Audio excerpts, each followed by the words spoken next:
In allereerst komen de spelers van ONS het Zuiderpoort Sportparkstadion op voor de wichtigste wedstrijd in de clubskiernis. Met name genieten. Ja, als je ziet ook de berichtjes die je nu allemaal krijgt van mensen, hè, van bekenden. Ja, die zeggen één ding, dat is allemaal genieten. En ik denk dat dat het belangrijkste is voor vanavond ook. Verschil, dat moet er wezen, want onder politiebegeleiding en bij ME komt de spelersbus van de landskampioen aan. Gauw achter een stek en dan stappen de spelers uit. Trouwens, een soort jeugdige Ajax-talenten erbij. Maar dat vinden de jonge snitsers geen probleem. Ja, het is hartstikke leuk.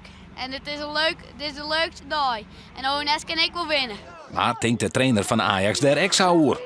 Frank, wordt het een appeltje-eitje vanavond? Ik hoop het. Ik hoop het. Eén foto, We gaan ons best doen, dan zullen we het zien na de wedstrijd of het appeltje is. 2500 mensen zorgen hier voor een uitverkocht hoers in Snits. Op Vahan wordt er stiekem tocht om een bekerstuntje in de profs uit Amsterdam.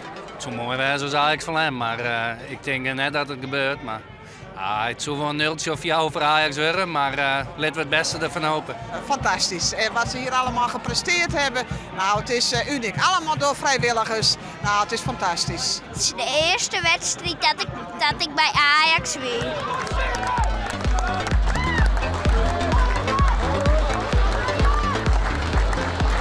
Jouterma, er is landlust, gekender. Nee, ja! Het is de 1-0 in de 24e minuut van Fischer. In de 88e minuut, nee, het is Denswil, maar het Scott. En dat zit erin. De vrije trap van de centrale verdediger zet Ajax hier op 0-2. Ajax op 0-2. Ik vond ONS hartstikke goed. Dat voel me net aan. Echt net. Ik ben hartstikke trots op de jongens. Ik kan er wat net zeggen. Kijk, als je op de bank zit, lijkt het allemaal een beetje alsof het allemaal wel kan. Maar dan sta je er tussenin en dan gaat het zo snel om je heen.